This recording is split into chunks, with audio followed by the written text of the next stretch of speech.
दरभंगा में धीरे धीरे अपराध बढ़ता जा रहा है।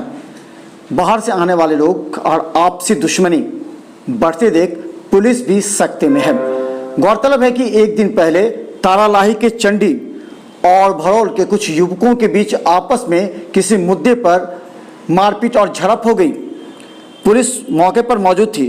पुलिस ने गलती देख भरौल के ही एक लड़की को बंधक बनाया और उसकी गाड़ी को थाना ले जाने लगा।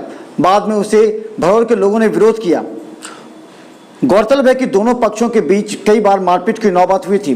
बाद में शाम से ही भरौल के लोग सड़क जाम कर रहे हैं। आज सुबह जब बहादुरपुर थाना एवं सिमरी थाना वहां पहुंची, लोगों को शांत कराने लगे। इस क्रम में पुलिस पर पथराव कर दिया।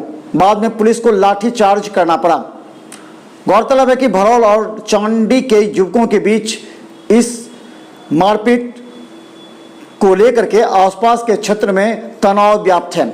सुबह से ही भरौल के लोगों ने सड़क जाम कर दिया था, आने वाले गाड़ियों को रोका। अब पुलिस को आते ही उस पर पथराव कर दिया।